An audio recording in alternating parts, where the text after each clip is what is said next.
So here is a little bit of projection over the weekend. So Joe Biden, this is late on Friday afternoon, he says that the conviction of Donald Trump means that the rule of law was reaffirmed, which legitimately very few people believe. Before I begin my remarks, I just want to say a few words about what happened yesterday in New York City. The American principle that no one is above the law was reaffirmed. Donald Trump was given every opportunity to defend himself. It was a state case, not a federal case, and it was heard by a jury of 12 citizens, 12 Americans, 12 people like you.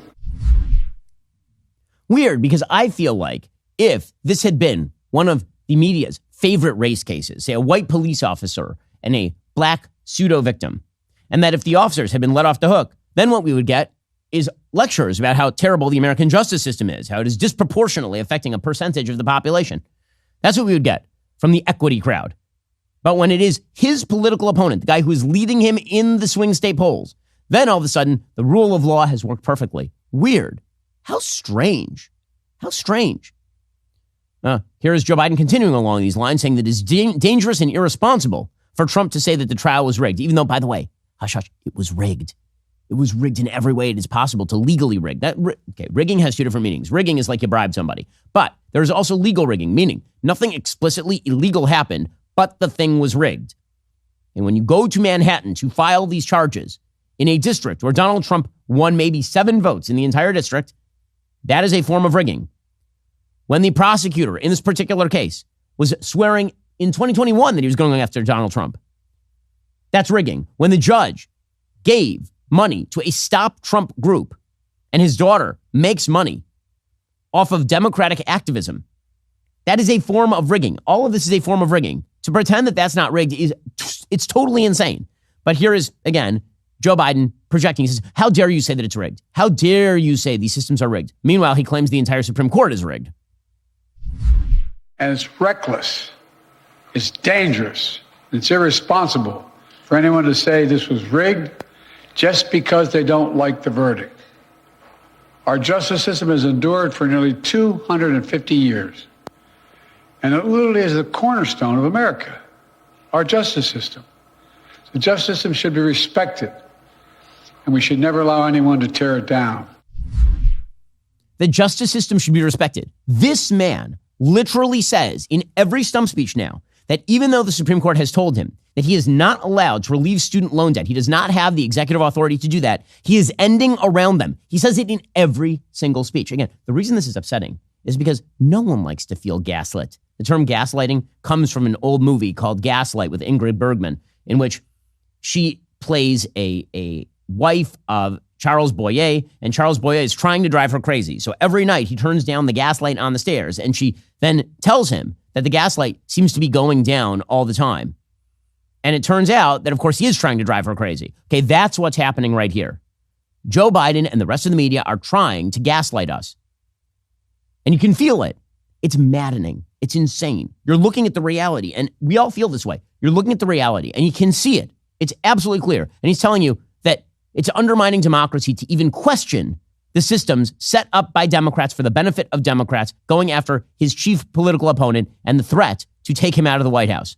We'll get to more on this in just 1 second. First, once again, Pure Talk is investing in their customers with their own money without charging you an extra penny. I'm happy to announce that Pure Talk is now providing international roaming to over 50 countries. As you plan your summer travel, make sure your wireless provider has you covered at home and abroad. Pure Talk already puts you on America's most dependable 5G network. Now they're offering coverage in over 50 countries as well. Enjoy the freedom of unlimited talk, text, and ample 5G data for just $20 a month with Pure Talk. This is a deal that's hard to beat, costing you less than half of what you'd pay with other networks. Not only is their U.S. customer service team ready to assist you with the seamless switch, they also have fantastic savings on the latest iPhones and Androids. If you're ready to make a smart switch, join my cell phone company, Pure Talk, and start saving today. Visit puretalk.com/Shapiro to explore their offers. When you make that switch, you'll enjoy an additional 50% off your very first month of coverage. Don't miss out on the opportunity to save on wireless at home and abroad. Visit puretalk.com/Shapiro. That's puretalk.com/Shapiro today. I've been using Pure Talk myself for years. Their coverage is excellent, and you're getting a fantastic price. Go check them out right now. puretalk.com/Shapiro. That's puretalk.com/Shapiro.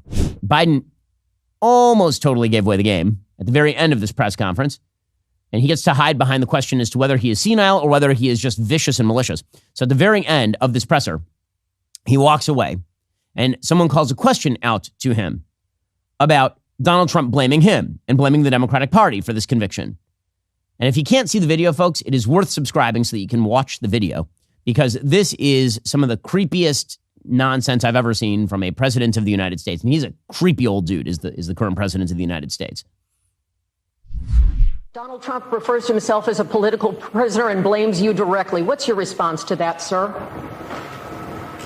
He stops, he turns around. Do you think the conviction will have an and he gives impact a on Joker campaign? grin with the full teeth. And then he just keeps on walking. Should he be on the ballot, sir? Okay, if you don't want to answer that question, you could have just kept walking. But he stops just to give away the game. It's like the part in the end of the Batman movie where the Joker fully explains his plan to Batman. And like every Batman movie. He is so corrupt. He is so corrupt. And the abuse of our institutions on behalf of Democratic Party politics is so grave that is totally undermining the efficacy of the country. You wonder why it feels like the country is coming apart? Because the only things that Americans can share, in fact, the only thing that any polity can share, are two things. One, social fabric. Two, institutions. Those are the only things. The social fabric has been completely rent by the left. The left has taken things as deeply true as gender and family and torn them apart. The left has taken things like the Constitution of the United States and put them through the shredder and then claimed that they are acting on behalf of the Constitution of the United States.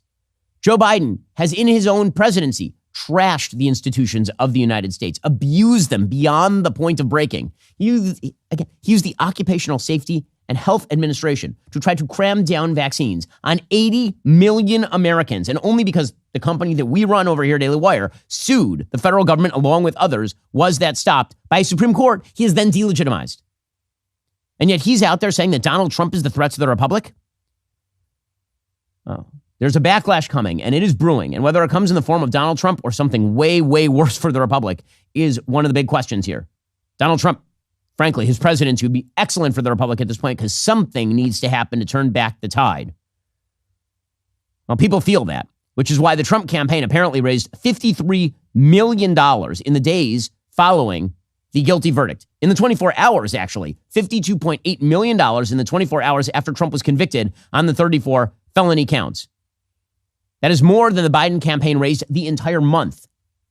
It crashed WinRed, which was the actual website for donations. Before his conviction on Thursday, FEC filings showed that Trump's two best fundraising days were April 4th, 2023, when he was arraigned in New York City, and August 25th, 2023, the day after his mugshot was released in his separate criminal case in Georgia. His fundraising also spiked when he was indicted by federal grand juries in Florida in 2023 and Washington, D.C. in August 2023. He also saw a bump when another judge in New York ordered him to pay $454 million in fines because E. Jean Carroll is an untrustworthy witness, shall we say, to her own supposed sexual abuse. In other words, the American people don't like it when the systems of justice are militarized against the political opposition of the current president of the United States. As it turns out, the polling numbers are also not changing for Joe Biden. So you would imagine in a normal republic, the way that this would work. Normally, if there is a well-founded criminal charge against a leading politician, that person's poll number should drop. That's normally the way that this works.